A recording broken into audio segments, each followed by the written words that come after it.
Good morning, everybody. Today we are in the fourth webinar. I just wanted to welcome you in Arabic language, me and Asma. Today I will speak in Arabic and I hope we will have a positive interaction with you today.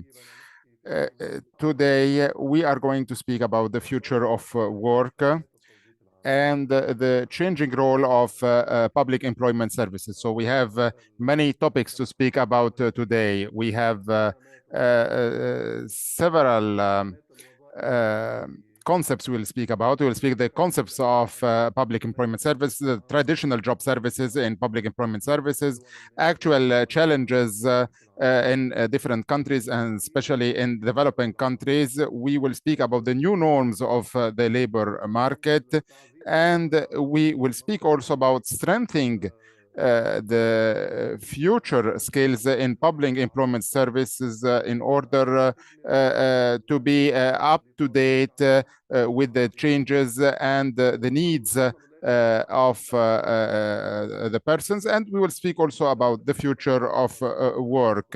And that's exactly what you see in this slide. We will speak about the future of work and how the work will change in the future in the light of the changes we are facing right now.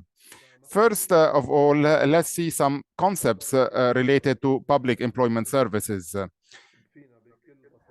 Very simply, we can say that the public employment service aims to ensure prompt and efficient delivery of employment, facilitation services to those who are seeking for a job opportunity in any context they are working, and also to provide timely information on labor market. So to give them information about what is available in a certain time, what is needed in the future on the short and medium and long term. This is a simple idea about the concepts of public employment services. Public employment service then is supporting job seekers in finding long-term employment and empower them to forge their own career path. We have seen the difference between career and a job, and we will see how we can help people to begin a career that will give him a dignified life and will give him the feeling that he is active economically, active socially inside his country, active also on a family level. The concept is also human. Once you begin a career, then the aim is to have a dignified life in the future. These are the main concepts related to public employment service. What are the traditional job services in public employment service? In the advanced and developed countries, you have a definition related to how you arrange the relationship between supply and demand, how you can provide job brokering services arranging for job seekers to obtain jobs and employers to fill vacancies related to different factors like the age, the languages that they know. So all the elements that are in a CV, and you can do that in relationship to what is needed by employers who set certain conditions.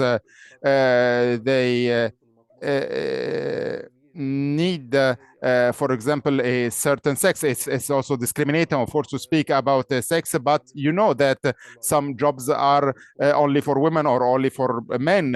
You have also conditions related to the age range, to the competencies. Uh, so you have to see how you can arrange these job brokering services to make demand and supply need. This is normally a free service that the public employment services give inside the country. The second topic in the advanced countries is how to administer unemployment benefits and provide for the delivery of labor market programs. You know that many countries have a wage or a kind of financial assistance for those who are not working because of health conditions, because the company failed. So you have these unemployment benefits, and these are given to people who lost the job opportunity until the person finds a new job opportunity. So these unemployment benefits is something to help people to go through this period of unemployment. Not all countries give this kind of benefits. It's based, of course, on what is available in the budget of each country for this kind of service. Then you have also what we call the labor market programs. The labor market programs, we have spoken about that, is how to make coordination between supply and demand in the labor market. You have also programs to train unemployed people for you go as an unemployed person, you present a request, then you meet the specialized team there, and maybe they will see that you need a training of 1 or 2 months in a certain field, because maybe there is a gap in your skills. And because of this gap, you can find a job opportunity. So you go through this training for 1 or 2 or 3 months, and you develop your skills. This is what we call the labor market programs for unemployed people, but also you have what we call the in-house training. This is for new graduates, and you help people to gain skills, and you have new incentives for these people. These incentives can be part of the wage, can be deductions from social security fees, or deductions from taxation on the wage. This kind of incentives are the incentives given by the government through the public employment service to the employers in order to encourage employment, who try to benefit from these incentives and employ young people, maybe for a short period, 3, 6 months, or 1 year. And the aim is that after this period, the young employee will gain the skills to keep working in this company, or maybe find another job opportunity in other places. because he gained skills and competencies that he can use. This is a general point of view on the labor market programs. You have, of course, other programs like the ones to help SMEs. You have also programs to help those who lost their job opportunities because catastrophic emergencies. And this is some kind of a program that can help the stability inside a country through encouraging employers. In the developed countries, in the underdeveloped countries, we are still at the first phase. We are within what we call the traditional job services. And we mean by that that you finished your vocational training or your academic um, uh, life and you don't find a job opportunity because it's either the government giving you a public job in the job in the public sector, or you may go through the public employment service or the private employment service to find a job opportunity. What is the traditional job path in these countries? What you normally go through is that you go in the office, you give the information that is needed, and maybe you will find that in these offices they don't have updated programs to take all the information, so they may ask you for a CV, or they may even ask you for a photo, and you present a demand for the job you would like to have based on your skills, based on the wage you want, based on your specialization, based on your experience. If you have worked before, in what field you have worked, and maybe you are working in a certain field and you want to keep working in this field, or maybe you are a driver and you don't want to be a driver anymore and you want to have another job opportunity. So based on all this information, you have this interview in the Public Employment Service Office to help the person to find a job opportunity.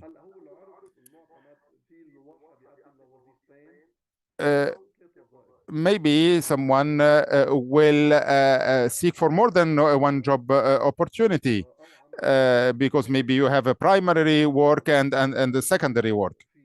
So each job, I would need to say what the experience is, what my conditions, if it's near where I live or not. So this is among the conditions. And after submitting the application in a traditional way, there should be a printed copy, and they usually communicate that if there has been no jobs offered to him in 6 months, he needs to come back and update his CV. It's the public employment service is a bit slow, and sometimes they even forget that I have even submitted an application. So the service is not doesn't have offers that is up to date. It's not really serious, and this is what we call in undeveloped countries that fine, I have submitted an application, but I can wait for a year or two and I cannot find a job. After 6 months or 3 months, those public employment services, they usually they would say we have 100 of jobs for a specific categories, but we couldn't fulfill this kind of job. So there is some analysis according to the database that should be used to lay down a policy. So the database should be fully used. So this is just an overview of the services that is offered by public employment services. In this situation, we have many challenges. What is these challenges? For instance, according to my experience and a sector where I work in, I see that we have a need to adapt to the challenges for digitalization and greening. What does that mean? It means that anything related to the digital world, to the IT. So the jobs that is related to the IT, it is very important, and also the greening jobs, that is related with nature, with alternative energy, with the recycling, all the greening jobs that reduces the pollution and the smog in the countries. Also, other types of challenges that we face in the PES in most of the countries, that they need to admit that a lot of jobs have a probability of automation. What we mean by automation, we say that it includes the computer and digitalization. So we are witnessing nowadays that most of the jobs are closely related with the machine, with the robot, closely related with a human being. Some jobs are carried out by huge machinery, robots, and not the human beings. So the roles, they are complementing each other's roles. They cannot, they have to work together. So the human beings alone cannot fulfill all the requirements. And we have seen that in lots of factories and institutions that also they need qualified people that can work on these computers, on these machines, and adapt to it, to complement each other. From here, starting from this point, and according to the challenges that we are facing between the machine and the human being, we have reached the point to understand that the lifelong job does not exist anymore. For instance, I'm as an employee, start working at 25 years old. I wouldn't be having this job for my whole life. This has been eradicated. This notion is eradicated now. There is turnovers. There is an adapting. So all the employees should be ready to be up to date with, to be modernized, to be up to date with the technology, and as life learning cycle, to attain new talents, to carry out new possibilities, and the renovation phases that is carried out by the factories and companies carry out usually. Because if I'm not adapted, these companies or these factories will be laying off these types of employees. So the employees should be resilient in order to protect the jobs. So the concept of a job for life is dying out, and it's likely not to exist in the future. There are also new norms of the labor market. The new norms, we don't have really time, all of them, but the main norms that I would like to go through, and the most important, is the careering. We have talked about career in a couple of sessions now. and we define that the career is a job that you are doing very well, and it's a path of your career. It's not, and we talked about the job and work and career, and here in the career has become the new norm of the labor market. The career today is an instrument that I need to update in order to be present in the labor market. Also, the career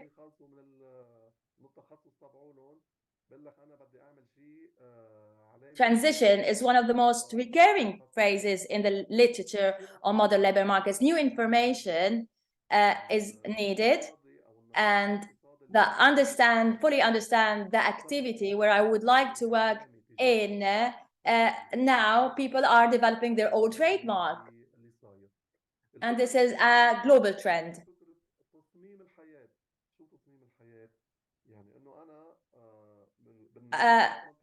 Again, another norm is designing the life, having to have forecasting for my life.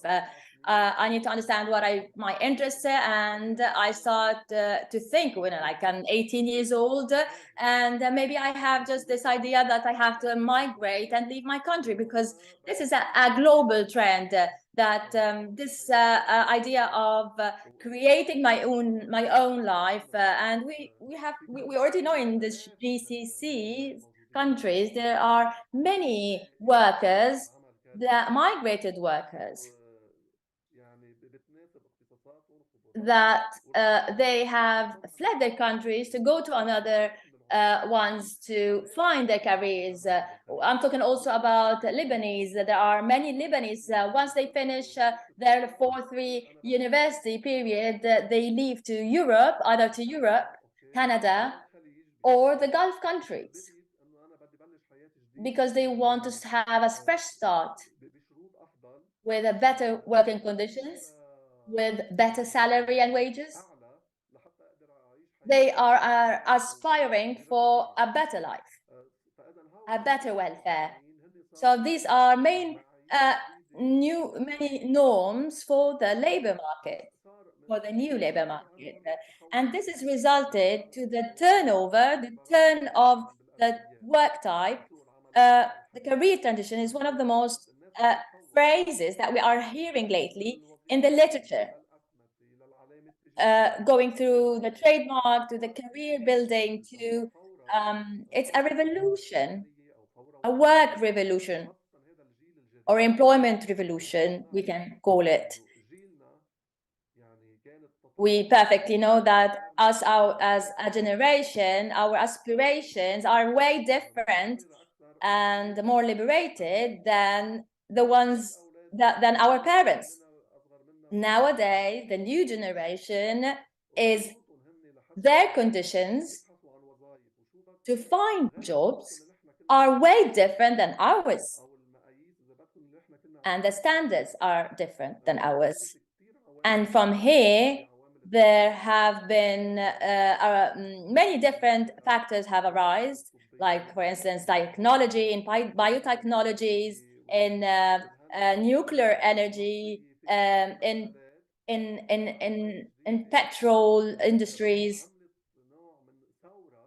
This is made a revolution and implied a new reformation and new standards. In the past, I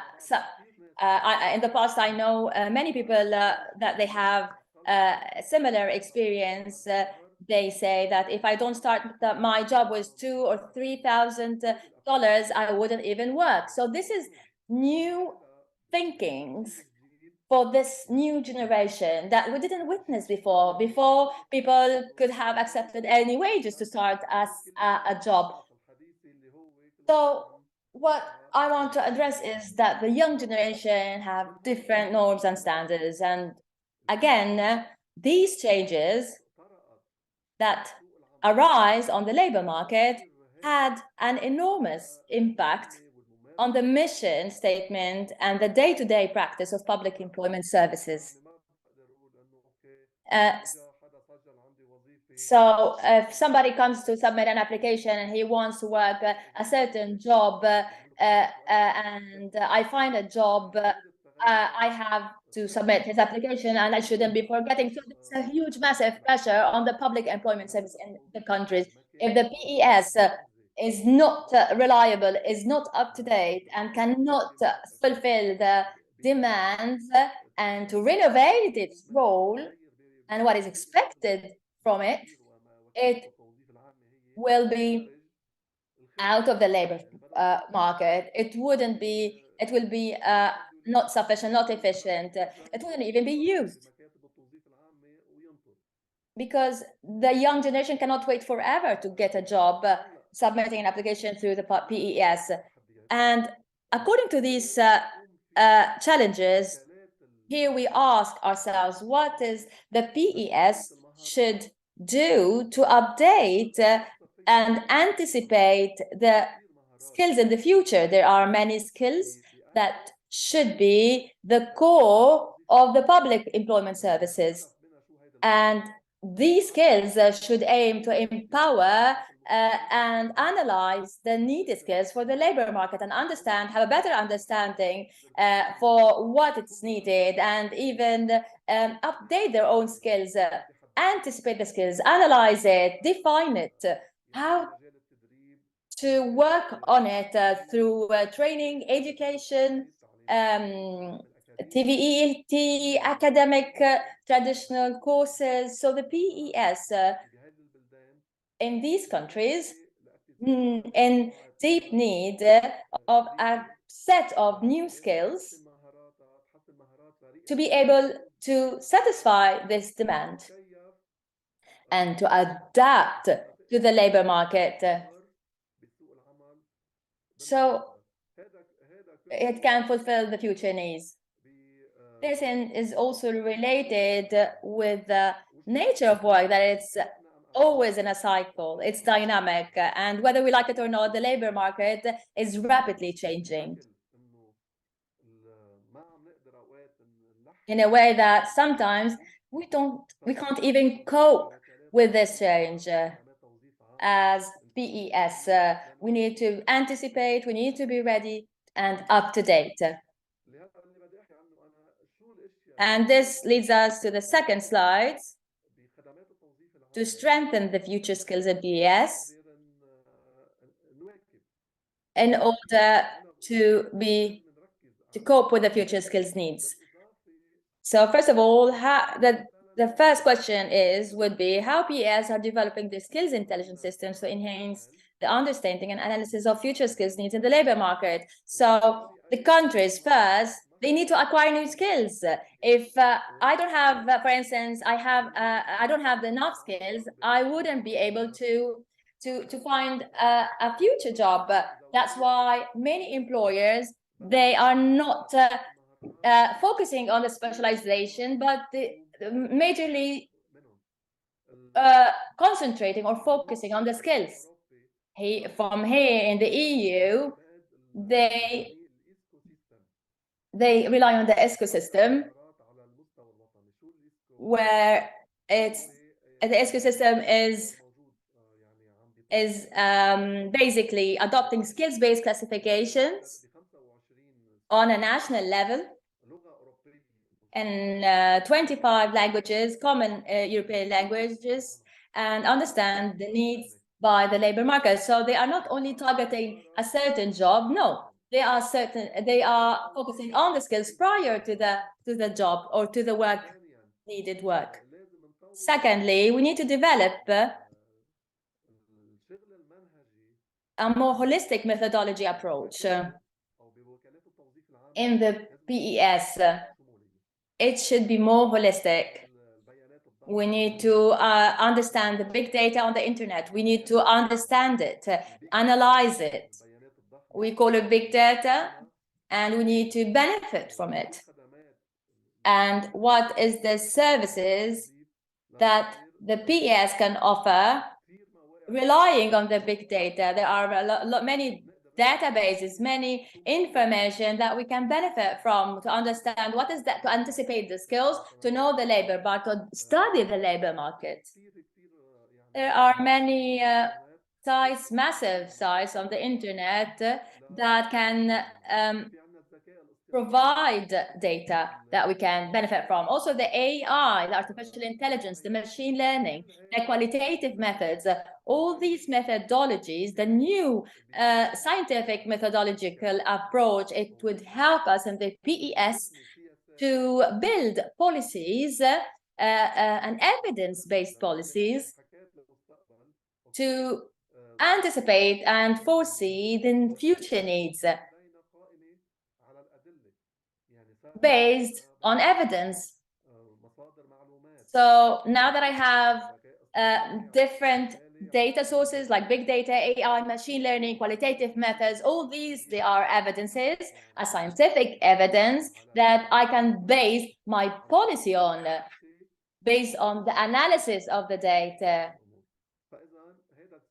So this is the second cornerstone.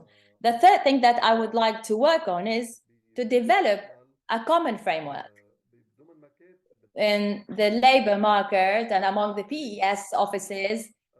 We need to put down a framework, a common framework between the employers and the PES offices and the job seekers.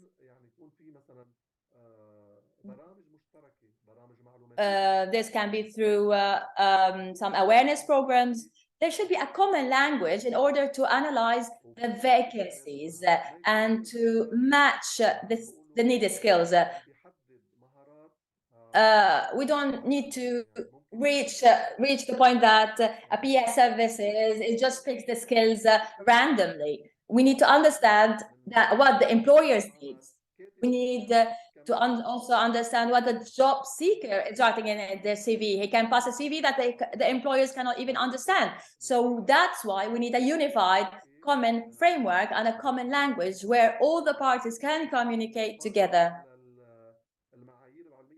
And also based on the new norms or the ESCO, as I have said before, classifying the activities according to the jobs standards, quality standards, the university specializations. So there should be a common framework in order to have a better, efficient matching, so to save the time. The fourth is to involve external and internal stakeholders to strengthen the development and execution of skills analysis, as well as the uptake of findings. All this on a national level, global level. We also, who works on the PES, they need to develop the skills among the stakeholders, either internally or on a global level. Also talking about marketing to have new jobs globally. So some countries are looking to create job opportunities inside the countries or in other foreign countries. And they try to benefit from the skill analysis. If the results are positive and can help to incentive the labor market and allow people to find a job opportunity within 2 or 3 months or to fulfill the demands of the employers, because sometimes the employer needs someone with the specific skills and is ready to employ this person within 2 weeks. So you have to understand exactly what are the skills and to send him the people who do have these skills. Otherwise, you are wasting the time of the employer and you are wasting your own time. So this is the fourth idea. The fifth idea is to balance and coordinate demand and supply perspectives. And I mean by that you create this kind of balance between demand and supply in order to take into account both perspectives at the same time, taking into consideration the labor programs, taking into consideration the labor systems, the demand from the employers, and as I said before, you have to take into consideration the factor of brokering between the supply and demand, and create a coordination between the two sides. The sixth point is related on how to provide information that meets the range of needs. What do we mean by providing information? Within the set of new skills needed by PES, you have to guarantee the needs of the labor market through statistical information, through um, policies on short-term needs and forward-looking studies in order to help policymakers, employers, and training professionals.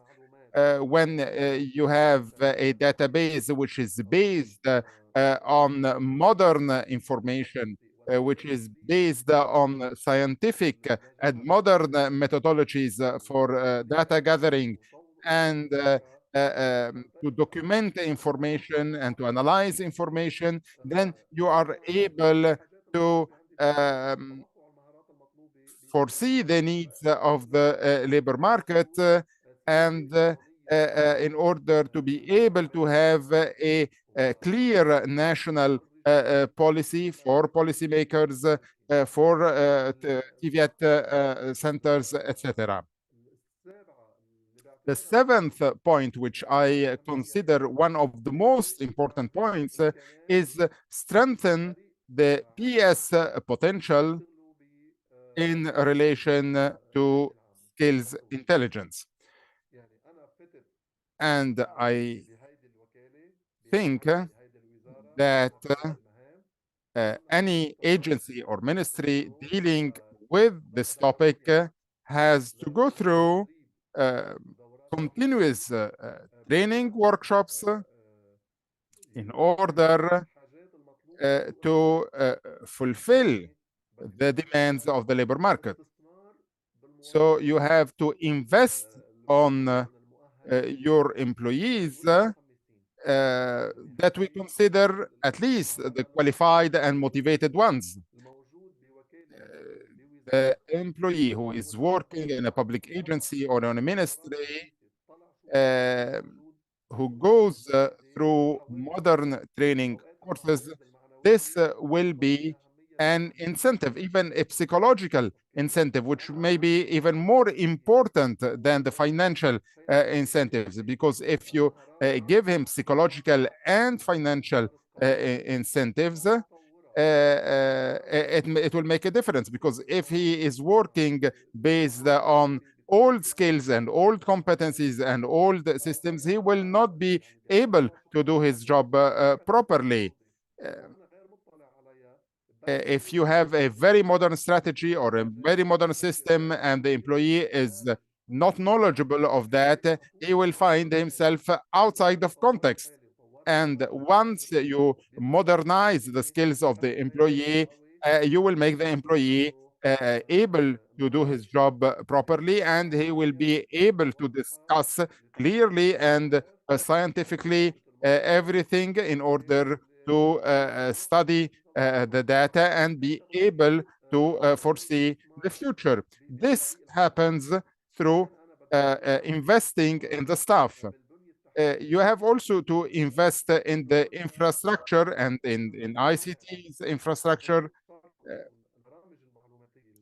because you know the programs that you are using in a certain agency or in a certain ministry these programs need continuous updating, and also updating workshops, if not every year, every 2 years. We are speaking about ICT programs. If these programs are not in line with the needs of the contemporary world, then this is going to be useless. So you have to invest in ICT programs, in databases, in artificial intelligence, in order to be able to gather information to analyze data. This is a very costly investment, but it has big results. Also on the quality of the service you are providing. If you are working on programs which are old, 5 or 6 years, then you will not be able to do your job properly. You have now new programs that can allow you to work efficiently and to develop um,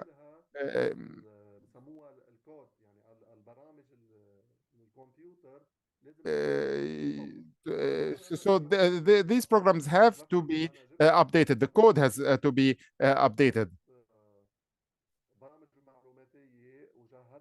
So it's not possible just to buy computers and buy programs and forget about it. Sometimes you go in some agencies and you find a computer which is 10 years old. This is not even usable, and will not even be able to run the new programs. It will not even work in a stable way. It will be slow. It will have many problems. The eighth point is related on how to improve skills intelligence in order to allow people to continue to learn from each other. When we speak about the exchange of information between countries,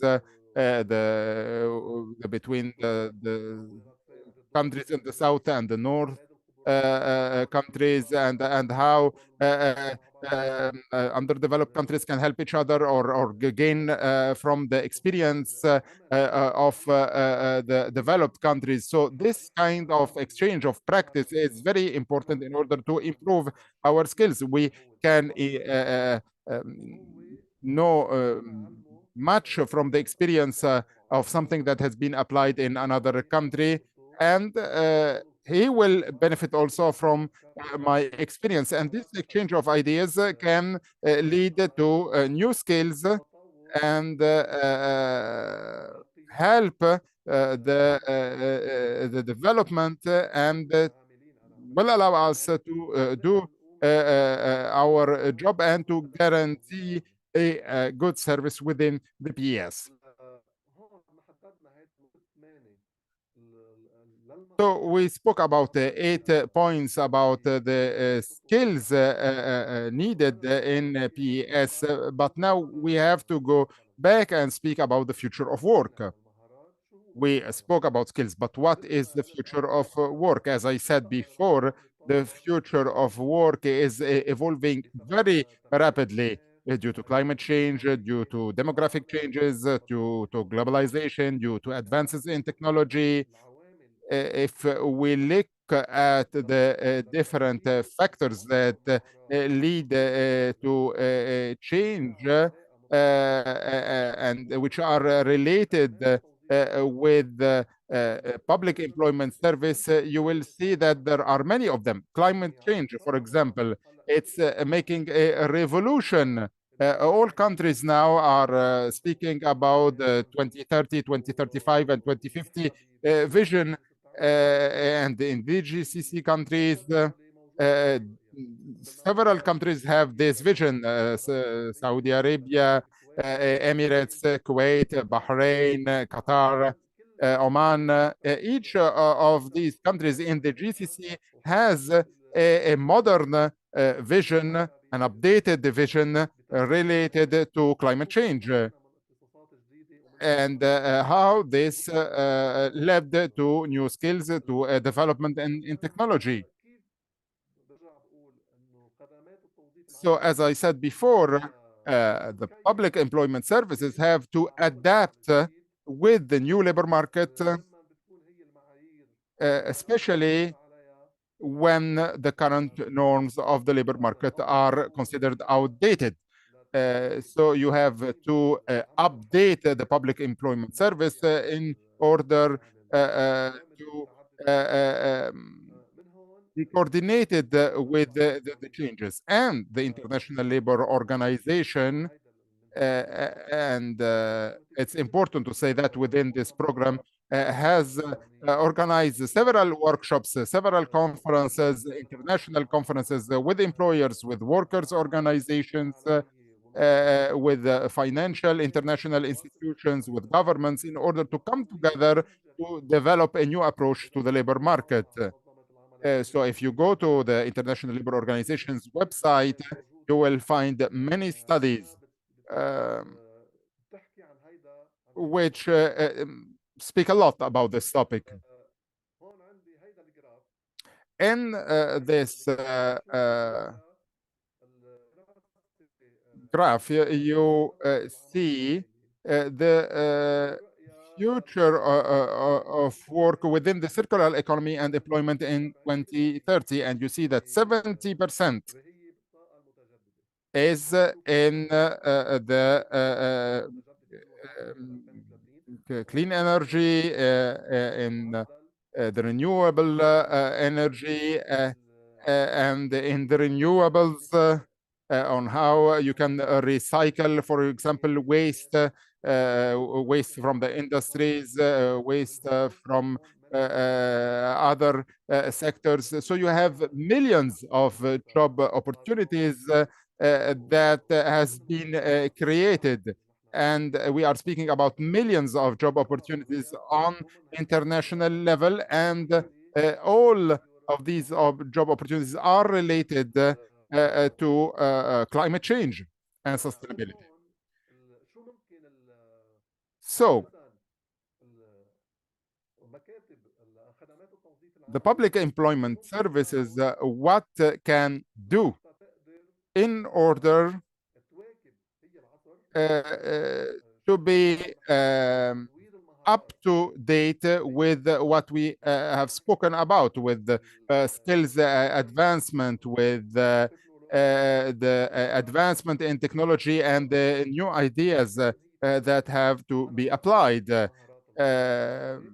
If someone has the skills, has the infrastructure, has the budget, has the ideas, has the good governance, how can you translate what you have as a human factor, as an information factor, as a financial factor, as a national policy in order to have results?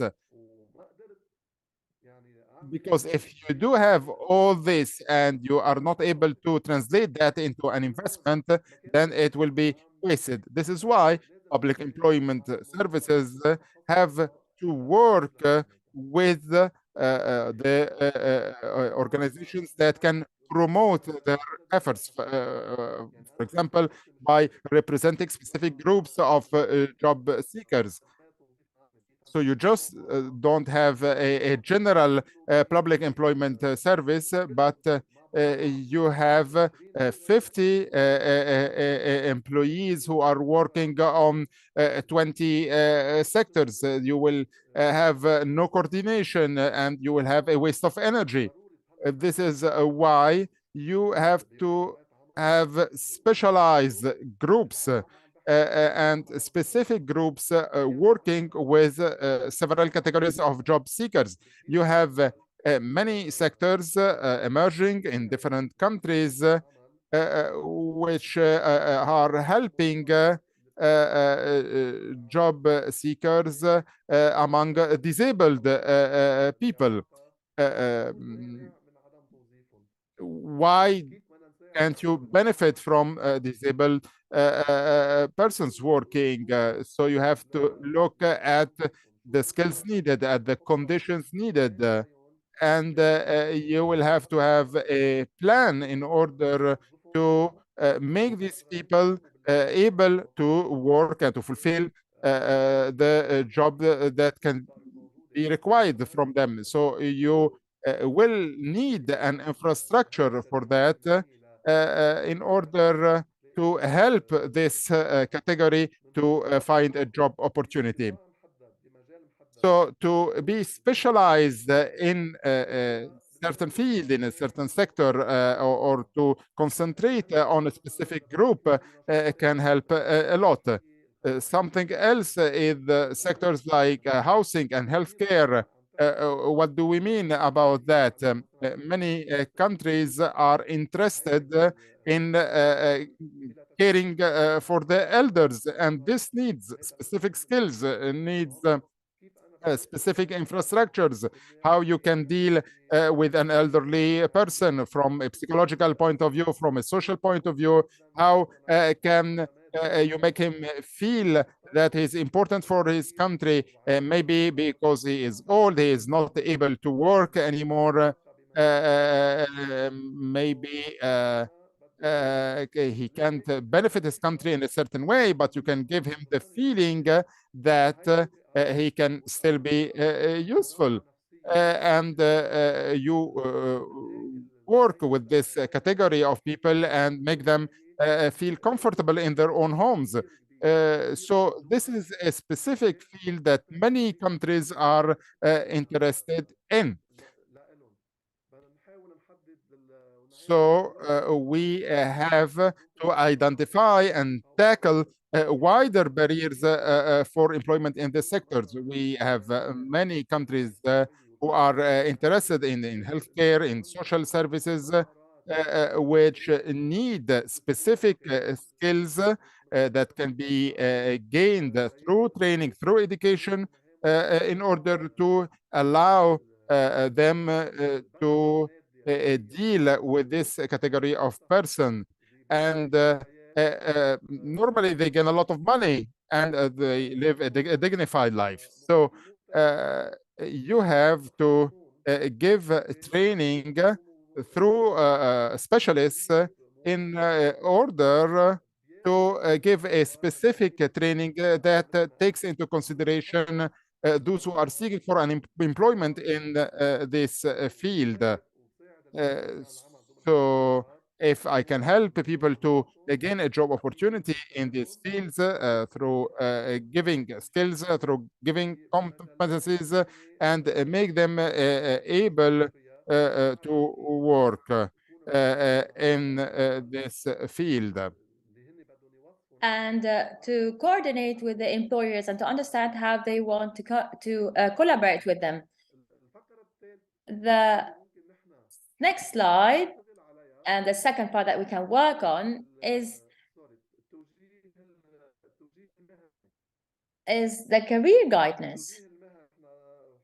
The career guidance, we talked and tackled it many times through the sessions for the job seekers, offering career guidance to students and before they leave compulsory education, before they start a work or a job. They can go to learn on the job and to attain skills. So the career guidance, the right career guidance, enables me to do the right choice and to choose also the right specialization and choose the right job that matches my skills, matches my interests and my capabilities. This is the major role for the PES. The PES plays a major role to help and empower and guide the job seekers.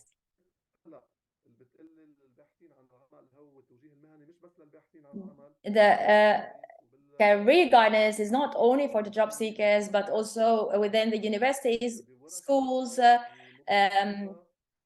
courses that are there to guide people. Also, there should be representatives for the PES in the other establishments. So, for instance, if I'm dealing with an NGO, collaborating with NGO, I should collaborate with the universities, with PES offices.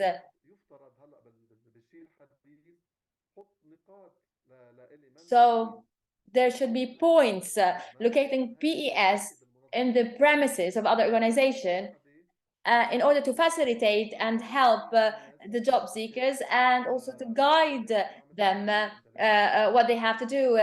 For instance, you have to do some training courses, you need to submit applications here or there.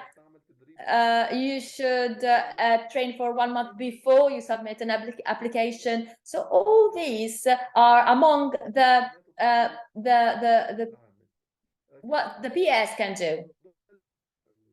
Also, working with the employers to guide and support workers to new employment in cases of redundancy. There should be a continuous update in order to empower new employment. In case of the layoffs as well, for instance, an employer wants to lay off for some reason workers for like 50 workers for employee or worker. The employer should not communicate this in a sudden way. The employer can, through the PES, can collaborate in a better way. The employer can give them a period to find another job, to secure a job, to have a social sustainability, economical and social sustainability to these workers. We have seen this in many cases. It results in unrest in their career for those workers, laid off workers. So that's why also it's paramount to coordinate with the employers and to guide those workers, to support their workers to find new employment chances or opportunities.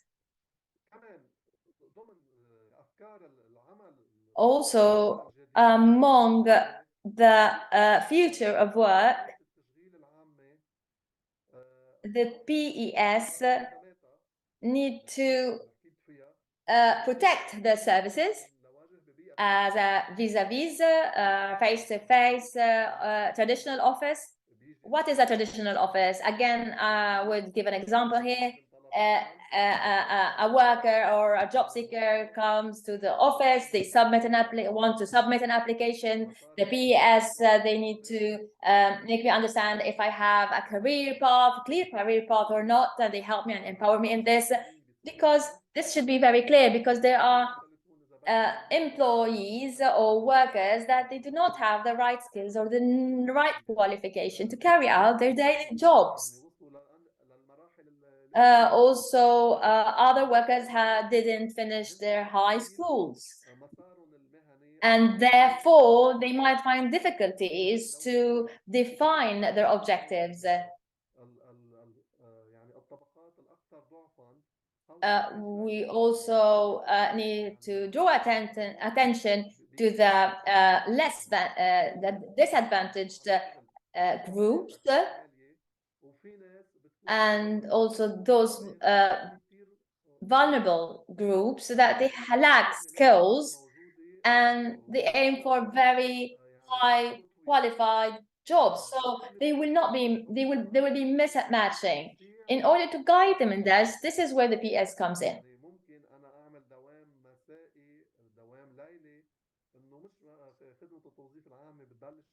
The PES also can offer late night openings, so that those who work in the morning or have a commitment can access service after 5 p.m. So during the day, somebody is working and he wants even to change their career. Now they can access the PS offices even after his working hours. So this time, or this prolonged time, can offer another chance for those workers that have different commitments. even over the weekends. This can be also an option. It can also provide counseling services online. All these are, or an online chatting or a forum chatting for one of the representatives in the PES offices. He should guide me promptly. This can also other ways to facilitate the clients. This is a way to modernize the public employment services, facilitate also and developing online chatbots to assist website users, improve websites so that they are user or mobile friendly apps, for instance. I can access the PS through the web, to the phone, to the mobile app. I can submit an application and maybe I can have a notification on my mobile that says, for instance, your application has been submitted successfully and it has been even viewed. Also, taking into account the confidentiality and the information privacy. We all know that to publish private information is illegal, so they need to give their consent to do that. I can, for instance, a PES service cannot publish a worker CV online just like that. There is some privacy. The mobile phone, the photo, the address, all these should be respected. Because this can violate their privacy. So the publication of certain sensitive information on websites should be bound to legal privacy standards. So there's some confidentiality between the public employment service and the job seekers, and to monitor how this transmission of information is done. Also, another point is the working with employees and startups and SMEs among this service and the active labor market. This is very important. For instance, the PS here can offer many advanced online services for these employees and startups and SMEs through guiding them if they need more skills, more courses, training courses. We as PS, we can put them how they can kick off, how can they start, what is the administrative steps, the funding steps, and if the government offers loans, incentives, benefits, allowances. We have seen that in GCCs. We have seen this empowering funds under His Highness Sheikh Zayed. There are many governmental funds and allowances to promote the SMEs, facilitated loan, legal counseling, training courses, all these in order to empower the job seekers and these SMEs and startups. Therefore, after what I have, we get to understand how we can mobilize the future of work.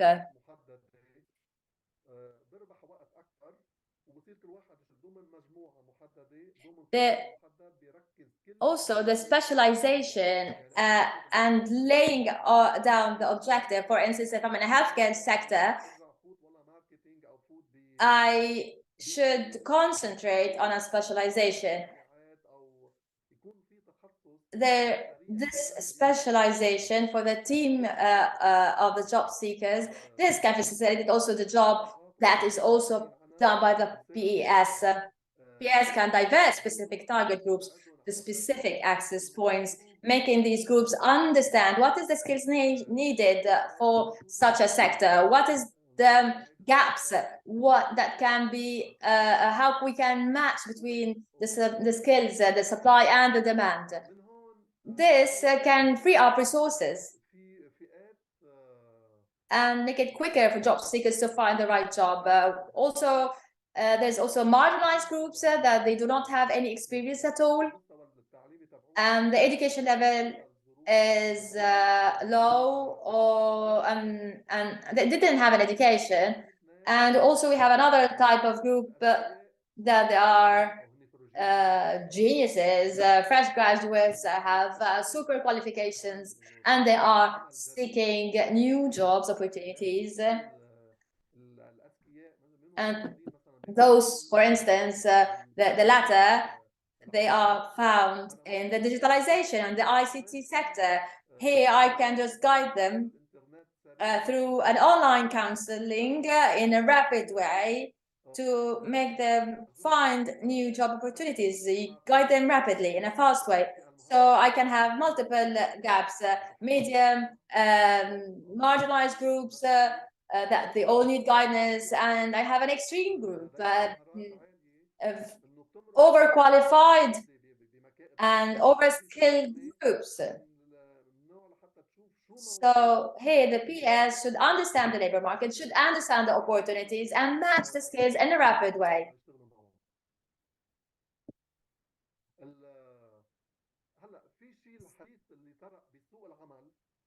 Something that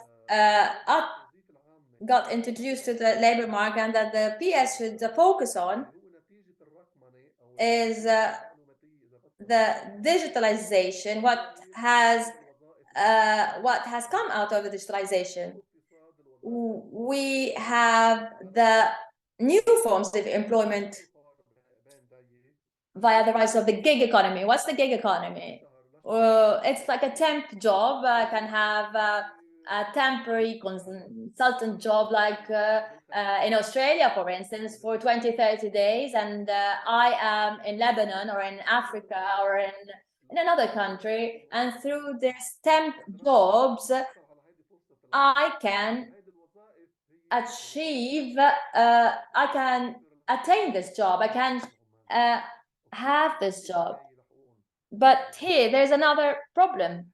They don't have a social security. But again, it's a flexible global employment,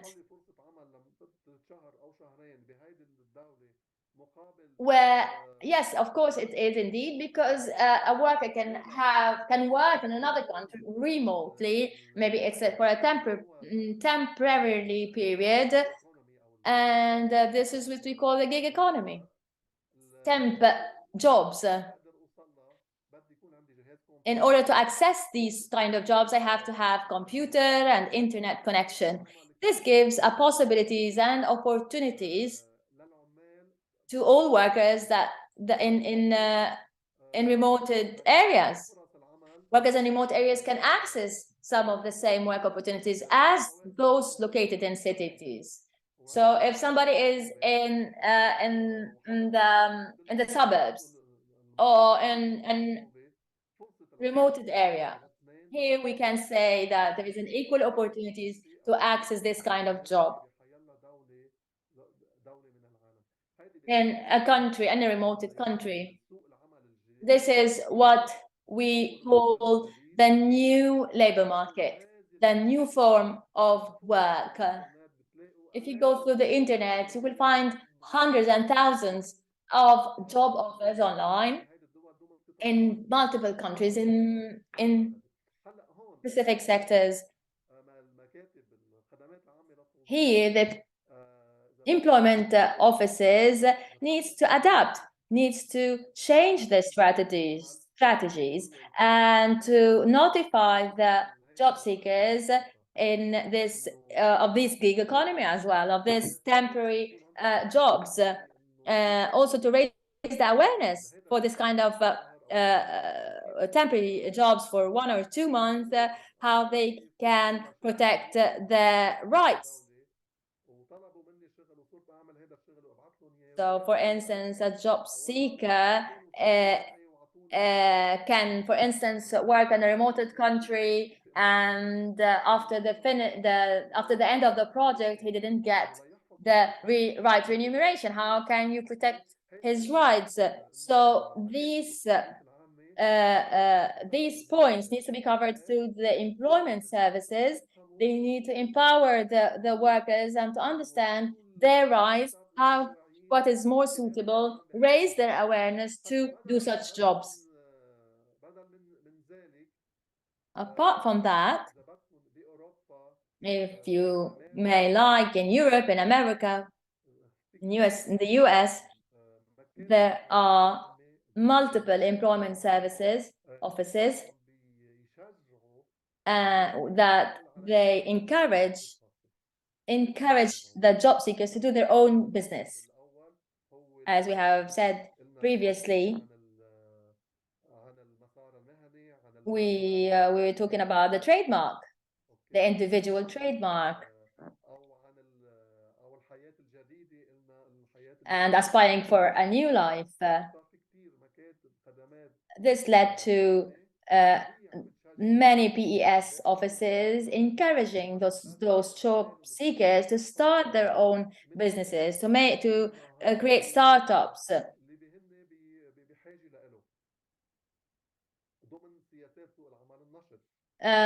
According to the active labor market, of course. So, for instance, if I have a work plan, I can go to the employment service offices, and through specialized people and experts, they can help me how to develop, how to improve this business plan, and how to be feasible. This action plan or this business plan can be feasible and can be applied later on. This what we call investment in the coming generation. Investment in businesses, and this can lead to better welfare in the future and a better economy, of course. So to sum up, for all what we have said now, the public employment services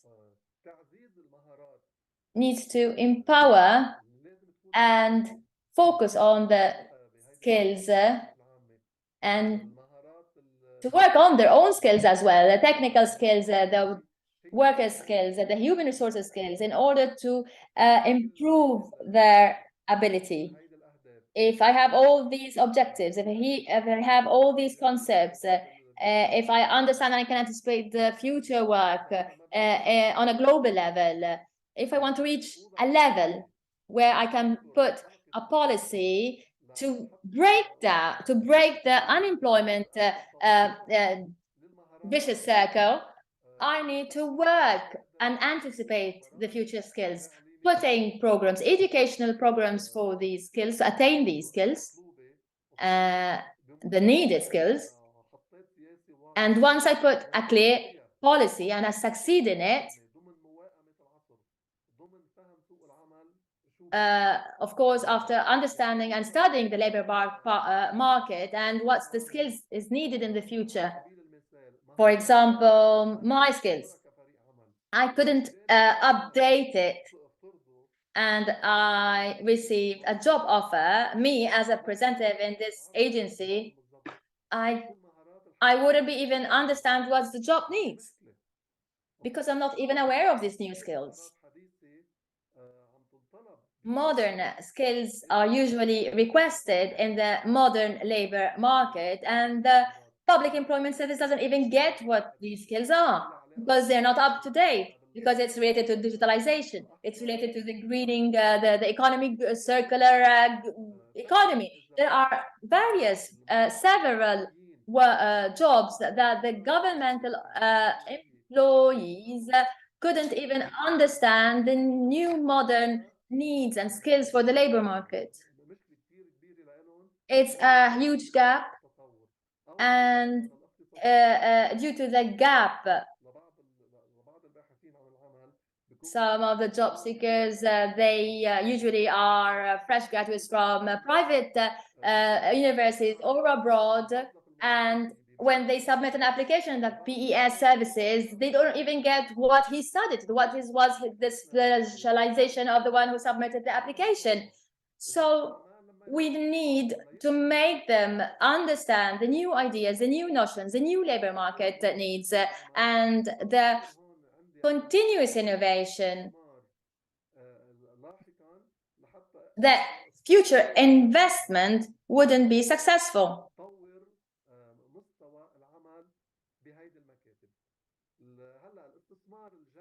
So the serious continuous investment by the governments in this sector can help later on to minimize the costs.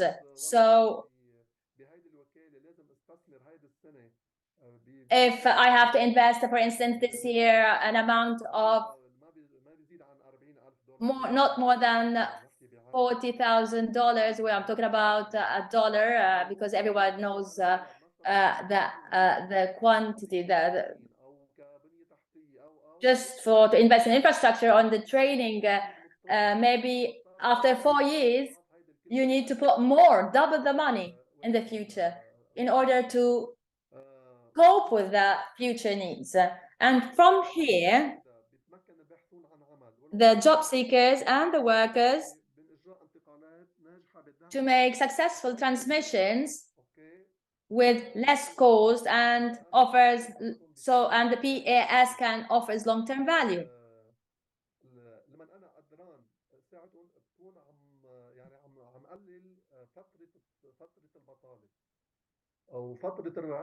And they will be less likely to return to unemployment and social welfare. So when I have all the qualifications clear, all the needed skills that are clear, and I can cope with the modernization and face all that with new strategies, me as a government would have less cost, less expenses in the future.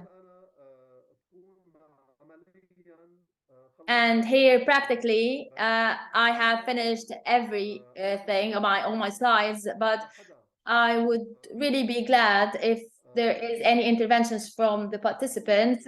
If you would like to question or comment, all this work, all this talking that I have gone through is definitely based on the collaboration between countries in a collaboration framework, three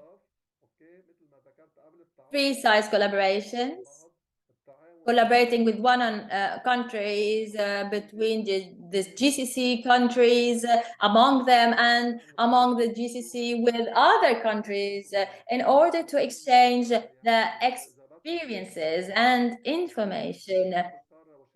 Also, the South countries and the North countries should also collaborate together. This is the concept of the ILO as well. In order to collaborate, exchange information and experience, and adapt to new modern ideas. So if one country is advancing in how to advance some concepts, they have reached a high level in the employment services, it is a must to transfer this know-how to other countries that are less fortunate, or this is what we call peer communication, peer exchange, and peer learning through practicing and studying.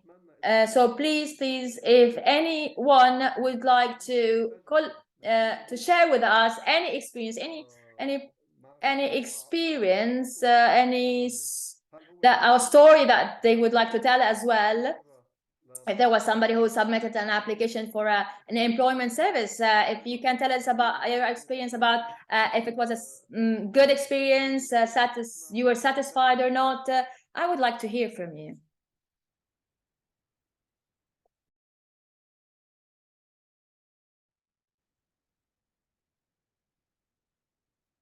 Asma? Asma? Yes, Joe. فبليز رجاء حابب اسمع So مداخلة. I would like to receive any comments, or if anyone who wants to tell us about your experience and also your relationship with public employment services. Peace may be upon you. Thank you very, George, for your presentation. I have this experience 10 years ago with a PES office, and it was a direct with the offices or through or online. We were submitting application according to our specialization in the university, but sometimes they were not focusing on our skills. They usually, if you are, they try to fit you with administrative jobs.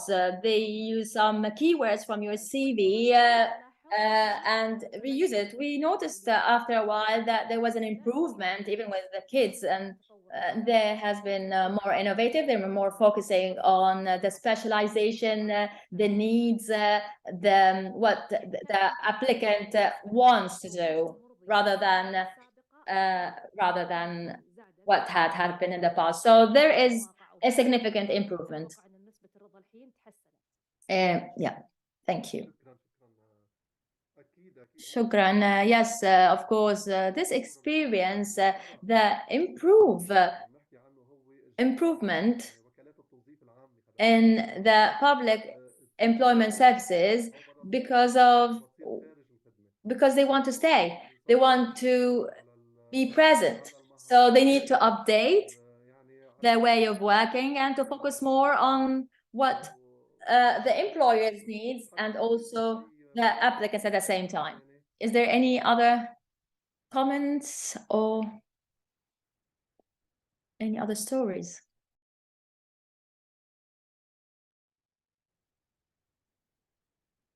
ما حدا بده يزيد. فإذا There's no further comments. Okay, so I would like now to conclude our session today, and hopefully I managed to convey the message, convey the concepts regarding the employment and the career guidance within the modern labor market, the new ideas, the new modern ideas, and the challenges that we are facing today, also the skills that are needed in the PES in order to carry out our job efficiently. And from here, I hope that the idea is clear, and definitely exchanging our experiences among countries is a must. We should do that continuously in order to benefit from each other, and this is what we want to shed the light on. Thank you for your time, and hopefully it was an interesting session. Thank you, and see you soon in the coming sessions. See you next week to continue our session with Mrs. Gideon regarding the career guidance sessions. Thank you very much. Thank you. Thank you all. Thank you all the participants. And as George said, we will be seeing you next Monday at 9:30 sharp. Thank you all.